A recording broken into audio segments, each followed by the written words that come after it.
Fantastic Mr. Fox by Roald Dahl, illustrated by Quentin. Down in the valley there were 3 farms. The owners of the farms had done well. They were rich men. They were also nasty men. All 3 of them were about as nasty and mean as any men you could meet. The names were Farmer Boggis, Farmer Bunce, and Farmer Bean. Boggis was a chicken farmer. He kept thousands of chickens. He was enormously fat. This was because he ate 3 boiled chickens smothered with dumplings every day for breakfast, lunch, and supper. Bunce was a duck and goose farmer. He kept thousands of ducks and geese. He was a kind of pot-bellied dwarf. He was so short his chin would have been underwater in the shallow end of any swimming pool in the world. His food was donuts and goose livers. He mashed the liver into a disgusting paste and then stuffed the paste into the donuts. This diet gave him a tummy ache and a beastly temper. Bean was a turkey and apple farmer. He kept thousands of turkeys in an orchard full of apple trees. He never ate any food at all. Instead, he drank gallons of strong cider which he made from the apples in his orchard. He was as thin as a pencil and the cleverest of them all. Boggis and Bunce and Bean, one short, one fat, one lean. Those horrible crooks, so different in looks, were nonetheless equally mean. That's what the children round about used to sing when they saw them. On a hill above the valley there was a wood. In the wood there was a huge tree. Under a tree there was a hole. In the hole lived Mr. Fox and Mrs. Fox and their 4 small foxes. Every evening, as soon as it got dark, Mr. Fox would say to Mrs. Fox, "Well, my darling, what shall it be this time? A plump chicken from Boggis, a duck or a goose from Bunce, or a nice turkey from Bean?" And when Mrs. Fox told him what she wanted, Mr. Fox would creep down into the valley, into the darkness of the night, and help himself. Boggis and Bunce and Bean knew very well what was going on, and it made them wild with rage. They were not men who liked to give anything away. Less still did they like anything to be stolen from them, so every night each of them would take his shotgun and hide in a dark place somewhere on his own farm, hoping to catch the robber. But Mr. Fox was too clever for them. He always approached a farm with the wind blowing in his face, and this meant that if any man were lurking in the shadows ahead, the wind would carry the smell of that man to Mr. Fox's nose from far away. Thus, if Mr. Boggis was hiding behind his chicken house number 1, Mr. Fox would smell him out from 50 yards off and quickly change direction, heading for chicken house number 4 at the other end of the farm. "Dang and blast that lousy beast!" cried Boggis. "I'd like to rip his guts out," said Bunce. "He must be killed," cried Bean. "But how?" said Boggis. "How on earth can we catch the blighter?" Bean picked his nose delicately with a long finger. "I have a plan," he said. "You've never had a decent plan yet," said Bunce.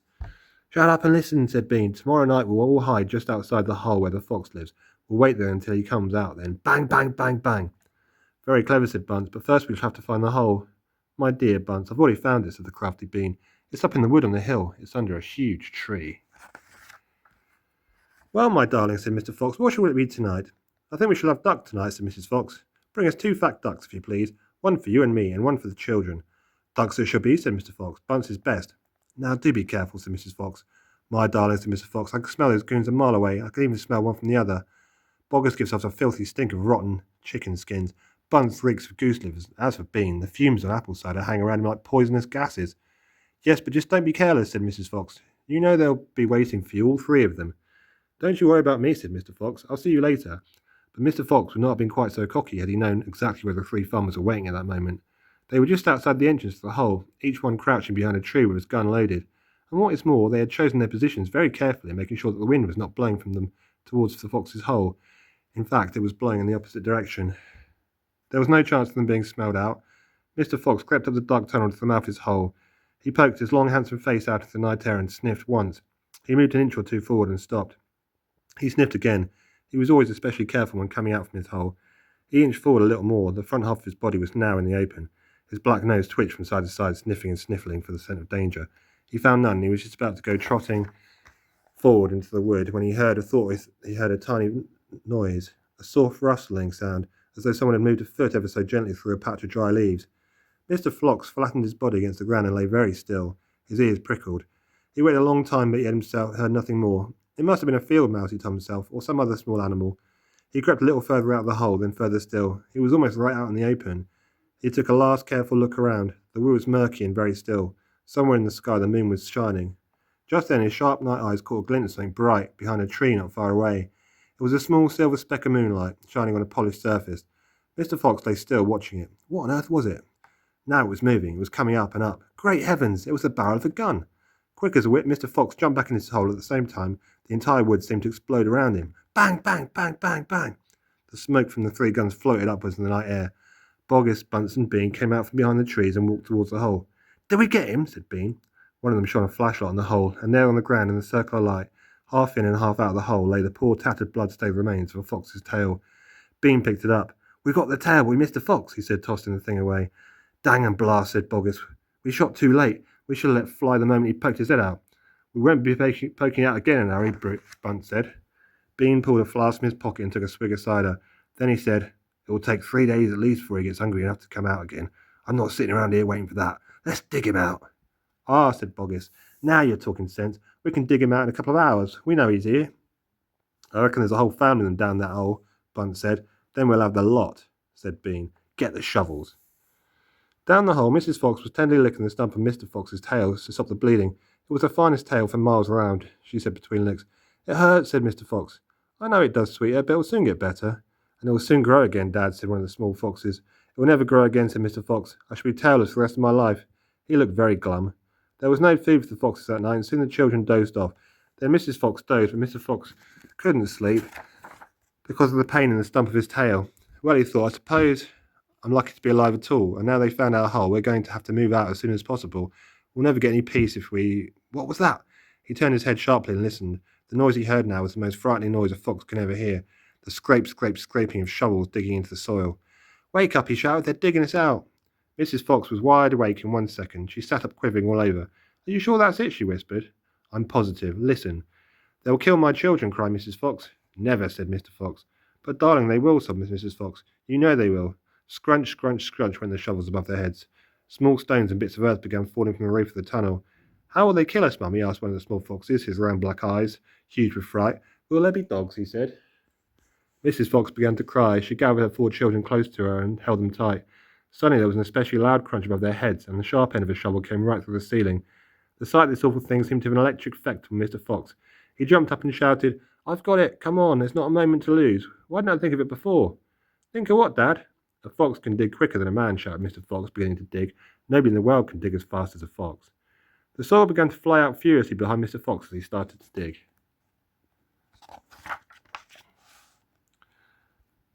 For dear life with his front teeth. Mrs. Fox ran forward to help. So did the 4 children. Go downwards, ordered Mr. Fox. We've got to go deep as we possibly can. The tunnel began to grow longer and longer. It sloped steep downwards, deeper and deeper below the surface of the ground. The mother and the father and all 4 of the children were digging together. Their front legs were moving so fast you couldn't see them, and gradually the scrunching and scraping of the shovel grew fainter and fainter. After about an hour, Mr. Fox stopped digging. Hold it, he said. They all stopped. They turned and looked back up the long tunnel and they had just dug. All was quiet. Phew, said Mr. Fox. I think we've done it. They'll never get as deep as this. Well done, everyone. They all sat down, panting for breath, and Mrs. Fox said to her children, I should like you to know that if it wasn't for your father, we should all be dead by now. Your father is a fantastic fox. Mr. Fox looked at his wife and she smiled. He loved her more than ever when she said things like that. As the sun rose the next morning, Boggis and Bunce and Bean were still digging. They had dug a hole so deep you could have put a house into it, but they had not yet come to the end of the fox's tunnel. They were all very tired and cross. Dang and blast, said Boggis. Whose rotten idea was this? Bean's idea, said Bunce. Boggis and Bunce both stared at Bean. Bean took another swig of cider, then put the flask back into his pocket without offering it to the others. Listen, he said angrily. I want that fox. I'm going to get that fox. I'm not giving in until I've strung him off of my front porch, dead as a dumpling. We can't get him by digging, that's for sure, said the fat Boggis. I've had enough of digging. Bunce, the little pot-bellied dwarf, looked up at Bean and said, Have you got any more stupid ideas then? What? Said Bean. I can't hear you. Bean never took a bath. He never even washed. As a result, his ear holes were clogged with all kinds of muck and wax, and bits of chewing gum, and dead flies, and stuff like that. This made him deaf. Speak louder, he said to Bunce, and Bunce shouted back, Got any more stupid ideas? Bean rubbed the back of his neck with a dirty finger. He had a boil coming there and it itched. What we need on this job, he said, is machines, mechanical shovels. We'll have him out in 5 minutes with mechanical shovels. This was a pretty good idea, and the other 2 had to admit. All right then, Bean said, taking charge. Boggis, you stay here and see the fox doesn't escape. Bunce and I will go and fetch our machinery. If he tries to get out, shoot him quick. The long, thin Bean walked away. The tiny Bunce trotted after him. The fat Boggis stayed where he was with his gun pointing at the foxhole. Soon, 2 enormous caterpillar tracks with mechanical shovels on their front ends came clanking into the wood. Bean was driving one, Bunce the other. The machines were both black. They were murderous, brutal-looking monsters. Here we go then, shouted Bean. Death to the fox, shouted Bunce. The machines went to work, biting huge mouthfuls of soil out of the hill. The big tree under which Mr. Fox had dug his hole in the first place, was toppled like a matchstick. On all sides, the rocks were sent flying and trees were falling, and the noise was deafening. Down in the tunnel, the foxes crouched, listening to that terrible clanging and banging overhead. "What's happening, Dad?" cried the small foxes. "What are they doing?" Mr. Fox didn't know what was happening or what they were doing. "It's an earthquake," cried Mrs. Fox. "Look," said one of the small foxes, "our tunnel's got shorter. I can see daylight." They all looked round, and yes, the mouth of the tunnel was only a few feet away from them now, and in the circle of daylight beyond they could see the two huge black tractors almost on top of them. "Tractors!" shouted Mrs. Fox. "And mechanical shovels! Dig for your lives! Dig, dig, dig!" Now there'd been a desperate race, the machines against the foxes. In the beginning, the hill looked like this. After an hour, as the machines bit away more and more soil, it looked like this. Sometimes the foxes would gain a little ground and the clanking noises would grow fainter, and Mr. Fox would say, "We're going to make it, I'm sure we are." But then, a few minutes later, the machines would come back at them, and the crunch of the mighty shovels would get louder and louder. Once the foxes actually saw the sharp metal edge of one of the shovels as it scraped up the earth just behind them. "Keep going, my darlings," panted Mr. Fox. "Don't give up." "Keep going," the fat boggis shouted to Bunce and Bean. "We'll get him any moment now." "Have you caught sight of him yet?" Bean called back. "Not yet," shouted Buggis, "but I think you're close." "I'll pick him up with my bucket," shouted Bunce. "I'll chop him to pieces." But by lunchtime the machines were still at it, and so were the poor foxes. The hill now looked like this. The farmers didn't stop for lunch. They were too keen to finish the job. "Hey there, Mr. Fox," yelled Bunce, leaning out of his tractor. "We're coming to get you now." "You've had your last chicken," yelled Boggis. "You'll never come prowling around my farm again." A sort of madness had taken hold of the three men. The tall, skinny Bean and dwarfish, pot-bellied Bunce were driving the machines like maniacs, racing the motors and making the shovels dig at a terrific speed. The fat Boggis was hopping about like a dervish and shouting, "Faster, faster!" By 5 o'clock in the afternoon, this is what happened to the hill. The hole the machines had dug was like the crater of a volcano. It was such an extraordinary sight that crowds of people came rushing out from the surrounding villages to have a look. They stood on the edge of the crater and stared down at Boggis and Bunce and Bean. "Hey there, Boggis, what's going on?" "We're after a fox." "You must be mad." The people jeered and laughed, but this was only made the three farmers more furious and more obstinate and more determined than ever not to give up until they had caught the fox. At 6 o'clock in the evening, Bean switched off the motor of his tractor and climbed down from the driver's seat. Bunce did the same. Both men had had enough. They were tired of stiff from driving the tractors all day. They were also hungry. Slowly they walked over to the small fox's hole in the bottom of the huge crater. Bean's face was purple with rage. Bunce was cursing the fox with dirty words that cannot be printed. Boggis came waddling up. "Dang and blast that filthy, stinking fox," he said. "What the heck do we do now?" "I'll tell you what we don't do," Bean said. "We don't let him go." "We'll never let him go," Bunce declared. "Never, never, never," cried Boggis. "Did you hear that, Mr. Fox?" yelled Bean, bending low and shouting down the hole. "It's not over yet, Mr. Fox. We're not going home. We've strung you up dead as a dingbat." Whereupon the three men all shook hands with one another and swore a solemn oath that they would not go back to the farms until the fox was caught. "What's the next move?" asked Bunce, the pot-bellied dwarf. "We're sending you down the hole to fetch him up," said Bean. "Down you go, you miserable midget." "Not me," screamed Bunce, running away. Bean made a sickly smile. When he smiled, you saw his scarlet gums. You saw more gums than teeth. "There's only one thing to do," he said. "We starve him out. We camp here day and night watching the hole. He'll come out in the end. He'll have to." So Boggis and Bunce and Bean sent messages down to their farms asking for tents, sleeping bags, and supper. That evening, 3 tents were put up in the craters on the hill, one for Boggis, one for Bunce, and one for Bean. The tents surrounded Mr. Fox's hole, and the 3 farmers sat outside their tents eating their supper. Boggis had 3 boiled chickens smothered in dumplings. Bunce had 6 doughnuts filled with disgusting goose liver paste, and Bean had 2 gallons of cider. All 3 of them kept their guns beside them. Boggis picked up a steaming chicken and held it close to the fox's hole. "Can you smell this, Mr. Fox?" he shouted. "Lovely tender chicken. Why don't you come up and get it?" The rich scent of chicken wafted down the tunnel to where the foxes were crouching. "Oh, Dad," said one of the small foxes, "can we just sneak up and snatch it out of his hand?" "Don't you dare," said Mrs. Fox. "That's just what they want you to do." "But we're so hungry," they cried. "How long will it be till we get something to eat?" Their mother didn't answer them, nor did their father. There was no answer to give. As darkness fell, Bunce and Bean switched on the powerful headlamps of the 2 tractors and shone them on the hole. "Now," said Bean, "we'll take it in turn to keep watch. 1 watches while 2 sleep, and so on, all through the night." Boggis said, "What if the fox digs a hole right for real and comes out on the other side? You didn't think of that, did ya?" "Of course I said," Bean, pretending he had. "Go on then, tell us the answer," said Boggis. Bean picked something small and black out of his ear and flicked it away. "How many men have you got working on your farm?" he asked. 35, Boggis said. "I got 36, Bunce said. "And I got 37, Bean said. "That makes 108 men altogether. We must order them to surround the hill, each man with a gun and a flashlight. There'll be no escape then for Mr. Fox." So the order went down to the farms, and that night 108 men formed a tight ring around the bottom of the hill. They were armed with sticks, guns, hatchets and pistols, and all sorts of other horrifying weapons. This made it quite impossible for a fox, or indeed for any other animal, to escape from the hill. The next day the watching and waiting went on. Boggis, Bunce and Bean sat upon the small stools staring at the fox's hole. They didn't talk much, they just sat there with their guns on their laps. Every so often Mr. Fox would creep a little closer towards the mouth of the tunnel and take a sniff. Then he would creep back again and say, "They're still there." "Are you quite sure?" Mr. Fox would ask. "Positive," said Mr. Fox. "I can smell that man." For 3 days and 3 nights this waiting game went on. "How long can a fox go without food or water?" Boggis asked on the 3rd day. "Not much longer now," Bean told him. "He'll make a run for it soon. He'll have to." Bean was right. Down the tunnel the fox was slowly but surely starving to death. "If only we could just have a tiny sip of water," said one of the small foxes. "Oh, Dad, can't you do something? Couldn't we make a dash for it, Dad? We'd have a little bit of a chance, wouldn't we?" "No chance at all," snapped Mr. Fox. "I refuse to let you go up there and face those guns. I'd sooner you stay down here and die in peace." Mr. Fox had not spoken for a long time. He had been sitting quite still, his eyes closed, not even hearing what the others were saying. Mrs. Fox knew he was trying desperately to think of a way out, and now as she looked at him, she saw him stir himself and get slowly to his feet. He looked back at his wife. There was a little spark of excitement dancing in his eyes. "What is it, darling?" said Mrs. Fox quickly. "I've just had a bit of an idea," Mr. Fox said carefully. "What?" they cried. "Oh, Dad, what is it?" "Come on," said Mrs. Fox, "tell us quickly." "Well," said Mr. Fox. Then he stopped and sighed and sadly shook his head. He sat down again. "It's no good," he said. "It won't work, after all." "Why not, Dad?" "Because it means more digging. Aren't any of us strong enough for that after 3 days and nights without food?" "Yes, we are, Dad," cried the small foxes, jumping up and running to him. "We can't do it. You see, if we can't, so can you."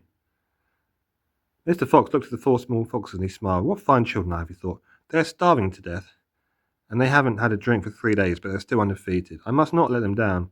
I suppose we could give it a try," he said. "Let's go, Dad. Tell us what you want us to do."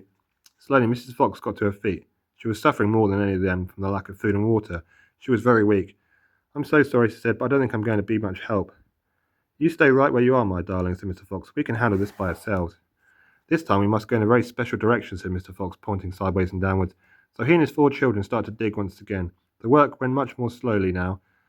Yes, they kept at it with great courage, and little by little the tunnel began to grow.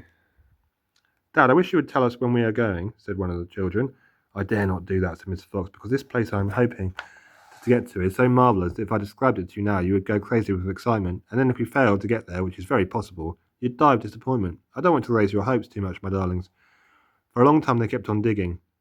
For how long they didn't know, because there was no days and no nights down there in the dark, murky tunnel. But at last Mr. Fox gave the order to stop.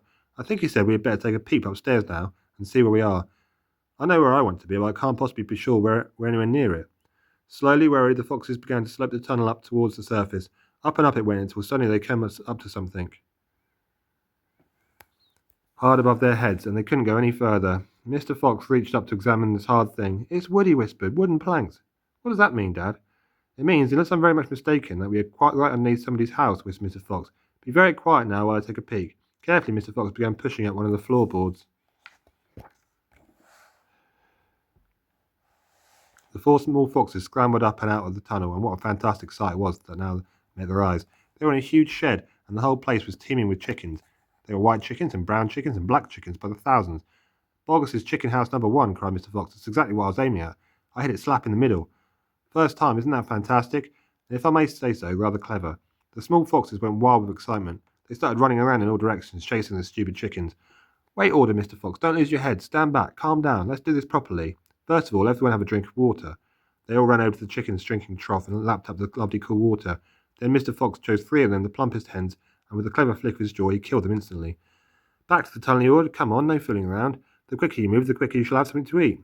One after another, they climbed down through the hole in the floor, and soon they were all standing once again in the dark tunnel. Mr. Fox reached up and pulled the floorboards back into place. He did it with great care. He did it so that no one could tell they had ever been moved. "My son," he said, giving 3 plump hens to the biggest of his 4 small children, "run back with these to your mother. Tell her to prepare a feast. Tell her the rest of us will be along in a jiffy as soon as we have made a few other little arrangements." The small fox ran back along the tunnel as fast as he could, carrying the 3 plump hens. He was exploding with joy. "Just wait," he kept thinking. "Just wait till Mummy sees these." He had a long way to run, but he never stopped once on the way, and he came bursting in upon Mrs. Fox. "Mummy," he cried out of breath. "Look, Mummy, look. Wake up and see what I brought you." Mrs. Fox, who was weaker than ever now from lack of food, opened one eye and looked at the hens. "I'm dreaming," she murmured, and closed the eye again. "You're not dreaming, Mummy. They're real chickens. We're saved. We're not going to starve." Mrs. Fox opened both eyes and sat up quickly. "But my dear child," she cried, "where on earth—" "Boggis's chicken house number 1, spluttered the small fox. "We tunneled right up under the floor, and you've never seen so many big fat hens in all your life, and Dad said to prepare a feast. They'll be back soon." The sight of food seemed to give new strength to Mrs. Fox. "A feast it should be," she said, standing up. "Oh, what a fantastic fox your father is. Hurry up, child, and start plucking those chickens." Far away down in the tunnel, the fantastic Mr. Fox was saying, "Now for the next bit, my darlings. This one will be as easy as pie. All we have to do is dig another little tunnel from here to there." "To where, Dad?" "Don't ask so many questions. Start digging." Mr. Fox and the 3 remaining small foxes dug fast and straight. They were all too excited now to feel tired or hungry. They knew they were going to have a whacking great feast before long, and the fact that it was none other than Boggis's chickens they were going to eat made them chuggle with laughter every time they thought of it. It was lovely to realize that while the fat farmer was sitting up there on the hill, waiting for them to starve, he was also giving their dinner without knowing it. "Keep digging," said Mr. Fox. "It's not much further." All of a sudden, a deep voice above their heads said, "Who goes there?" The foxes jumped. They looked up quickly, and they saw peeking through a small hole in the roof of the tunnel a long, black, pointed, furry face. "Badger!" cried Mr. Fox. "Foxy!" cried Badger. "My goodness me, I'm glad I've found someone at last. I've been digging around in circles for 3 days and nights, and I haven't the foggiest idea where I am." Badger made the hole in the ceiling bigger and dropped down beside the foxes. A small badger, his son, dropped down after him. "Haven't you heard what's happening up on the hill?" Badger said excitedly. "There's chaos. Half the wood has disappeared, and there are men with guns all over the countryside. None of us can get out, even at night. We're all starving to death." "Who is we?" asked Mr. Fox. "All us diggers. That's me and Mole and Rabbit and all our wives and children. Even Weasel, who can usually sneak out of the tightest spots, is now hiding right down my hole with Mrs. Weasel and 6 kids. What on earth are we going to do, Foxy? I think we're finished." Mr. Fox looked at his 3 children and he smiled. The children smiled back at him, sharing his secret. "My dear old Badger," he said, "this mess you're in is all your fault, all my fault." "I know it's your fault," said Badger furiously, "and the farmers are not going to give up till they've got you. Unfortunately, that means us as well. It means everyone on the hill." Badger sat down and put a paw around his small son. "We're done for," he said softly. "My poor wife up there is so weak she can't dig another yard." "Nor can mine," said Mr. Fox, "and yet this very minute she is preparing for me and my children the most delicious feast of plump, juicy chickens. To share the feast, I invite everyone to share it. You and Mole and Rabbit and Weasel and all your wives and children. There'll be plenty to go round, I can assure you." "You mean it?" cried Badger. "You really mean it?" Mr. Fox pushed his face close to Badger's and whispered darkly, "Do you know where we've just been?" "Where?" "Right inside Boggis's chicken house number 1. "No." "Yes, but that is nothing to where we're going now. You've come just for this right moment, my dear Badger. You can help us dig, and in the meanwhile your small son can run back to Mr. Badger and all the others and spread the good news." Mr. Fox turned to the small Badger and said, "Tell them they're invited to a fox's feast. Then bring them all down here and follow the tunnel back until you find my home." "Yes, Mr. Fox," said the small Badger. "Yes, sir, right away, sir." "Oh, thank you, sir," and he scrambled quickly back through the hole in the roof of the tunnel and disappeared. "My dear Foxy," cried Badger, "what in the world has happened to your tail?" "Don't talk about it, please," said Mr. Fox. "It's a painful subject." They were digging in a new tunnel. They dug on in silence. Badger was a great digger, and the tunnel went forward at a terrific pace now that he was lending a paw. Soon they were crouching underneath yet another wooden floor. Mr. Fox grinned slowly sharp with white teeth. "If I'm not mistaken, my dear Badger," he said, "we're now underneath a farm which belongs to that nasty little pot-bellied dwarf Bunce. We're, in fact, directly underneath the most interesting part of that farm." "Ducks and geese," cried the small foxes, licking their lips. "Juicy, tender ducks and big fat geese." "Exactly," said Mr. Fox. "But how in the world can you know where we are?" asked Badger. Mr. Fox grinned, showing even more white teeth. "Look," he said, "I know my way around these farms blindfolded. For me, it's just as easy below ground as it is above it." He reached high and pushed up one wooden floorboard, then another. He poked his head through the gap. "I've hit it smack on the nose, right in the bullseye. Come and look." Quickly, Badger and the 3 small foxes scrambled up after him. They stopped and shared. They stood and gaped.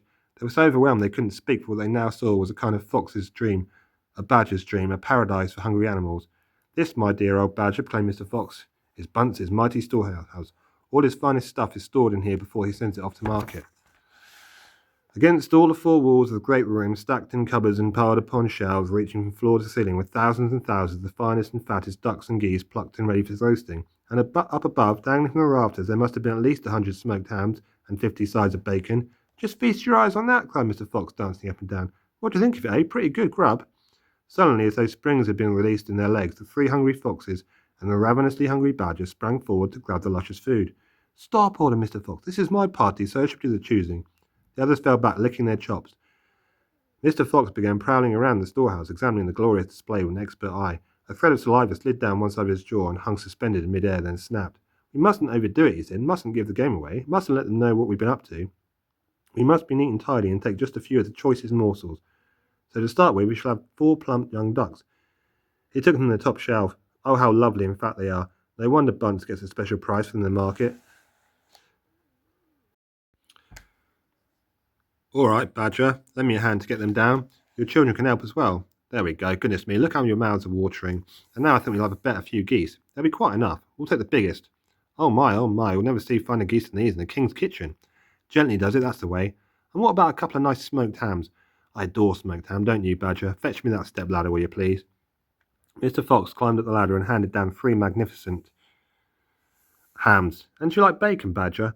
I'm mad about bacon, cried Badger, dancing with excitement. Let's have a side of bacon. That big one up there.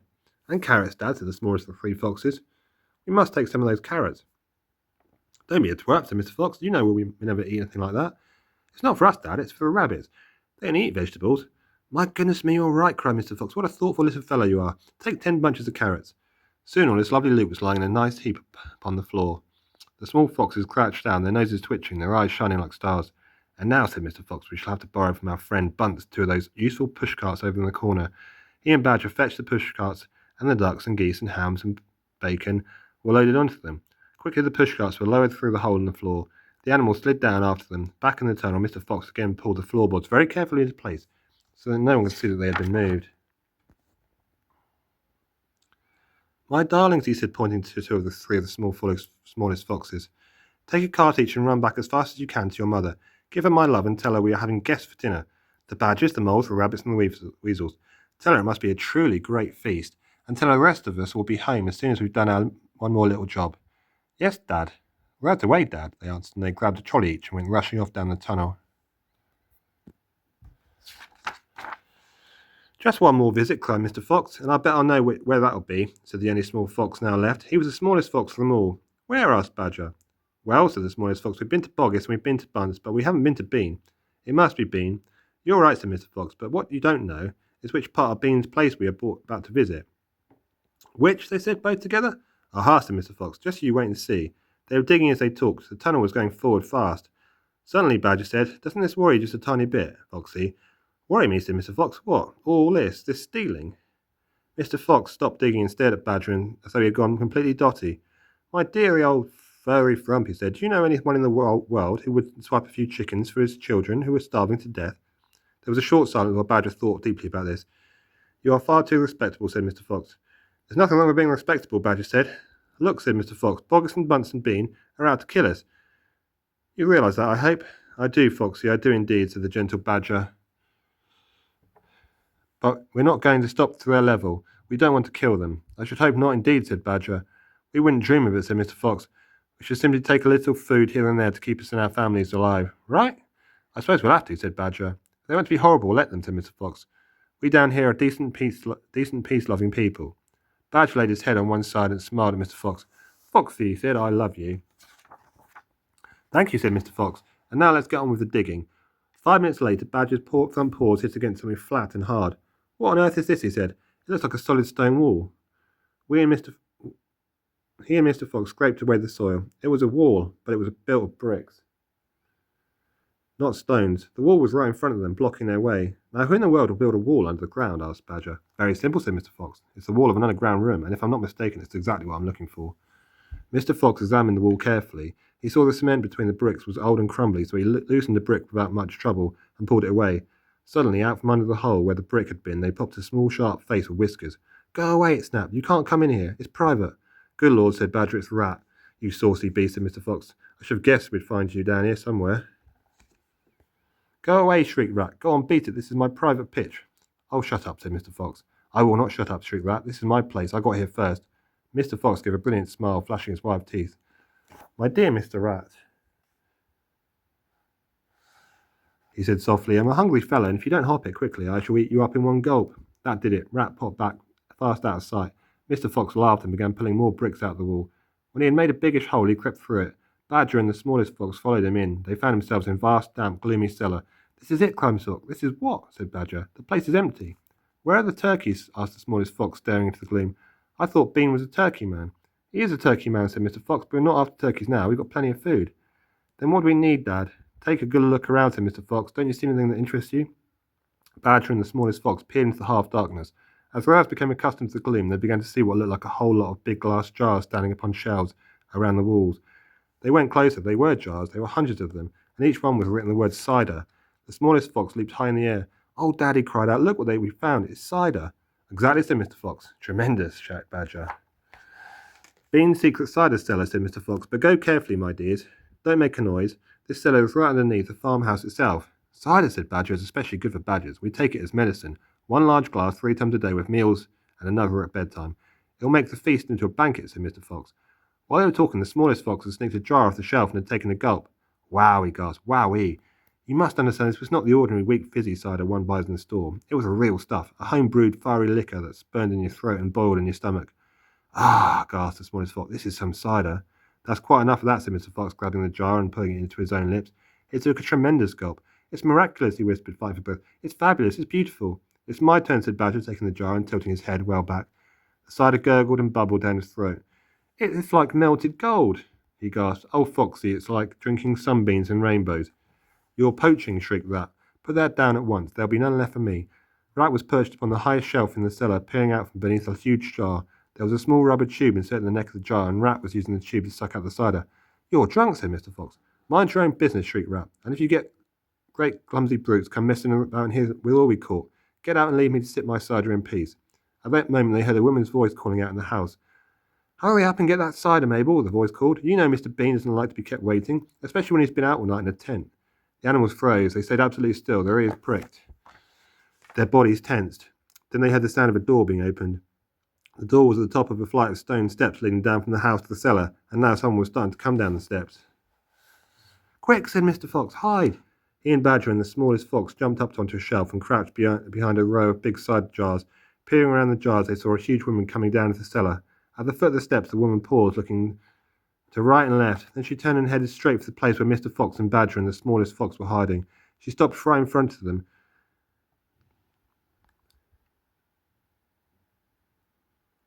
The only thing between her and them was a row of cider jars. She was so close, Mr. Fox could hear the sound of her breathing peeping through the crack between two bottles. He noticed that she carried a big rolling pin in one hand. "How many will we want this time, Mr. Bean?" the woman shouted, and from the top of the steps the other voice called back, "Bring up 2 or 3 jars. He drank 4 yesterday, Mrs. Bean." "Yes, but we don't want that many today because he's not going to be up there for more than a few hours longer. He says the fox is bound to make a run for it this morning. He can't possibly stay down that hole another day without food." The woman in the cellar reached out and lifted a jar of cider from the shelf. The jar she took was next but one to the jar behind which Mr. Fox was crouching. "I'll be glad when the rotten brute is killed and strung up on the front porch," she called out. "And by the way, Mrs. Bean, your husband promised I could have the tail as a souvenir." "The tail's been shot to pieces," said the voice from upstairs. "Didn't you know that?" "You mean it's ruined?" "Of course it's ruined. They shot the tail, but Mr. Fox—" "Oh, heck," said the big woman. "I did so want that tail. You can have the head instead, Mabel. You can get it stuffed and hang it on your bedroom wall. Hurry up now with that cider." "Yes, ma'am, I'm coming," said the big woman, and she took a second jar from the shelf. "If she takes one more, she'll see us," thought Mr. Fox. He could feel the smallest fox's body pressed tightly against his own, quivering with excitement. "Will 2 be enough, Mrs. Bean, or shall I take 3? "My goodness, Mabel, I don't care, so long as you get a move on." "Then 2 it is," said the huge woman, speaking to herself now. "He drinks too much anyway." Carrying a jar in each hand with a rolling pin tucked under one arm, she walked across the way to the cellar. At the foot of the steps, she paused and looked round, sniffing the air. "There's rats down here again, Mrs. Bean. I can smell 'em." "Then poison them, woman. Poison them. You know where the poison's kept." "Yes, ma'am," Mabel said. She climbed slowly up the side of the steps. The door slammed. "Quick," said Mr. Fox. "Grab a jar each and run for it." Rat stood on the high shelf and shrieked. "What did I tell you? You nearly got nabbed, didn't you? You nearly gave the game away. You keep out from there from now on. I don't want you around. This is my place." "You," said Mr. Fox, "are going to be poisoned." "Poppycock's the rat. I sit up here and watch her putting the stuff down. She'll never get me." Mr. Fox and Badger and the smallest fat fox ran across the cellar, clutching a gallon jar each. "Goodbye, Rat," they called out as they disappeared through the hole in the wall.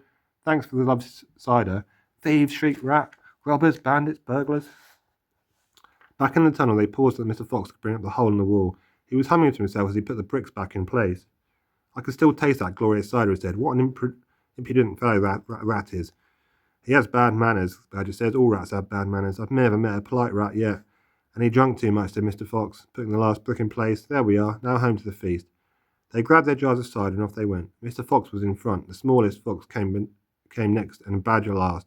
Along the tunnel they flew, past the turning that led to Bunce's mighty storehouse, past Boggis's chicken house, number 1, and then up to the long home stretcher towards a place where they knew Mrs. Fox would be waiting. "Keep it up, my darling," shouted Mr. Fox. "We'll soon be there. Think what's waiting for us at the other end, and just think what that we're bringing home with us in these jars. That ought to cheer up poor Mrs. Fox." Mr. Fox sang a little song as he ran. "Home again swiftly I glide, back to my beautiful bride. She'll not feel so rotten, soon as she's gotten some cider inside her inside." Then Badger joined in. "Oh, poor Mrs. Badger," he cried, "so hungry she very nearly died. But she'll now feel so hollow, if only she'll swallow some cider inside her inside." They were still singing as they rounded the final corner and burst upon the most amazing sight any of them had ever seen. The feast was just beginning. A large dining room had been hollowed out of the earth, and in the middle of it, seated around a huge table, were no less than 29 animals. They were Mrs. Fox and 3 small foxes, Mrs. Badger and 3 small badgers, Mole and Mrs. Mole and 4 small moles, Rabbit and Mrs. Rabbit and 5 small rabbits, Weasel and Mrs. Weasel and 6 small weasels. The table was covered with chicken and ducks and geese and hams and bacon, and everyone was tucking into the lovely food. "My darling," cried Mrs. Fox, jumping up and down, hugging Mr. Fox. "We couldn't wait. Please forgive us." Then she hugged the smallest fox of all, and Mrs. Badger hugged Badger, and everyone hugged everyone else. Amid shouts of joy, the great jars of cider were placed upon the table, and Mr. Fox and Badger and the smallest fox sat down with the others. You must remember no one had eaten a thing for several days. They were ravenous.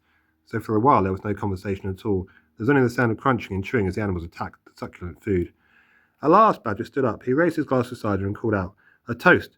I want you all to stand and drink a toast to our dear friend who has saved our lives this day, Mr. Fox." To Mr. Fox they were shouted, standing up and raising their glasses. "To Mr. Fox, long may he live." And Mrs. Fox got shyly to her feet and said, "I don't want to make a speech.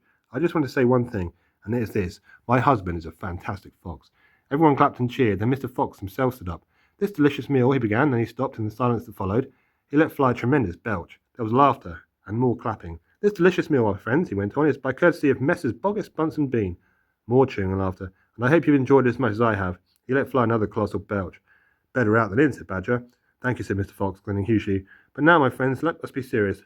Let's think of tomorrow and the next day and the day after that. If we go out, we'll be killed, right?" "Right," they shouted. "We'll be shot before we've had a yard," said Badger. "Exactly," said Mr. Fox. "But who wants to go out anyway? Let me ask you that. We're all diggers, every one of us. We hate the outside. The outside is full of enemies. We only go out because we have to get food. But now, my friends, we have an entirely new setup. We have a safe tunnel leading to 3 of the finest stores in the world." "We do indeed," said Badger. "I've seen him." "And you know what this means," said Mr. Fox. "It means that none of us never either go out again." There was a buzz of excitement around the table. "I therefore invite you all," Mr. Fox went on, "to stay here with me forever." "Forever?" they cried. "My goodness, how marvellous!" "And Rabbit," said Mr. Rabbit. "My dear, just think, we're never going to be shot at again in our lives." "We will make," said Mr. Fox, "a little underground village with streets and houses on each side. Separate houses for Badger and Mole, and Rabbits and Weasels and Foxes, and every day I will go shopping for you all, and every day we will eat like kings." The cheering that followed this speech went on for many minutes. Outside the Fox's hole, Boggis and Bunch and Bean sat beside their tents with their guns on their laps. It was beginning to rain. Water was trickling down the necks of the 3 men and into their shoes. "He won't stay down there much longer," Boggis said. "The brute must be famished," Bunch said. "That's right," Bean said. "He'll be making a dash for any moment. Keep your guns handy." They sat there by the hole waiting for the fox to come out. And so far, as I know, they are still waiting.